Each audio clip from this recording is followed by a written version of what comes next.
to spread the light and wisdom in the world.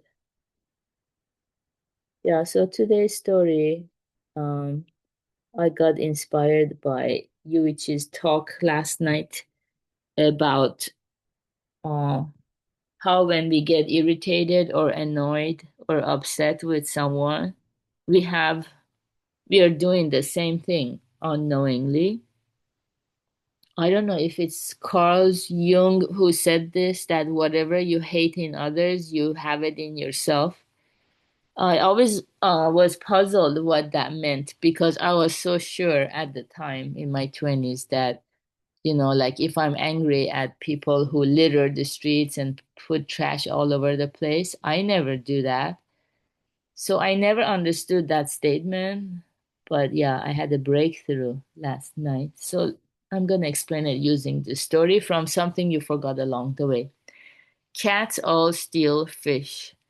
A man came home to find his wife standing in the kitchen with a stick in her hand raised threateningly in the air. Hey, what's going on? He asked. Hi, she said. I'm furious. What's wrong? Today I bought some of your favorite fish for dinner, and it cost a pretty penny, too. I laid it on the carving board and then turned around to adjust the fire on the stove. The second my back was turned, the cat of ours jumped up, grabbed the fish, and ran off. I called and called, but it just glared at me and growled. I'm so mad, I don't know what to do. I see. Well, let's sort out what happened. Did the cat know that it was my favorite fish or that it cost a pretty penny? Of course not. It's only a cat. Is ours the only cat who steals fish? No, they're all the same. What about a cook who lets a cat get the better of her? Would you say she's smart or otherwise? I'm afraid if Buddha judged this case, you, the plaintiff, would end up paying all the court costs. All right, never mind. I won't hit the cat. No, by all means, go right ahead and deliver a beating. But the cat's not to blame. Who is? Me. Then hit yourself with the stick. Cats have been stealing fish since the beginning of time. We are tormented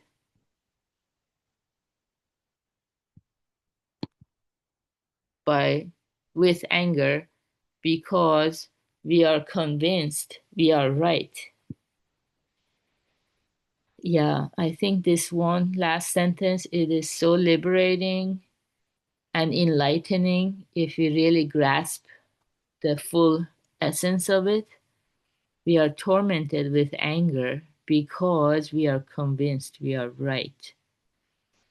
And my breakthrough was that, in this case, the woman is angry at the cat because the cat stole her fish, took her fish away. So she's thinking that she never does this ever, and that's why she's mad at something outside of herself. But actually, if we think about it, the fish, of course, she paid money for the fish in the supermarket, but who says that the fish is ours truly? They arbitrarily put a label or price on that fish, but no matter how much money we paid, the fish is not ours. I mean, in society, transaction wise, yeah, we are not a thief. We don't go to jail for purchasing the fish, but ecologically, biologically, if we think about it, evolutionary speaking, that fish has the right to live the full course of its life, just like we have that right or hopefully that privilege to take that life away without having a second thought and not think of it anything at all. No, we don't see any evil in our own behavior, and yet we judge others and get angry at others. So there is something very profound there. This, I think, we can apply it to everything. And the example we had is, if we get angry at people who are eating like food they order food at McDonald's, but they eat it in their car near a park. And then once they finish eating, they toss out all the wrappings and the packages on the street, even though there are many trash cans everywhere. So, yeah, it's not pleasing to look at it. They call it an eyesore.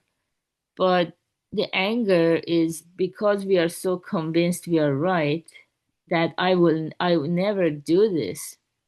So these people are so foolish. We judge them and we get angry. But the breakthrough I had is, when we eat food at home, don't we just leave the dishes in the sink for a while, thinking that I'll get around to it a little bit later? I want to just relax right now. Isn't that the same mindset as those park goers who just, they enjoyed the meal and they feel full and heavy and they just don't want to deal with the aftermath?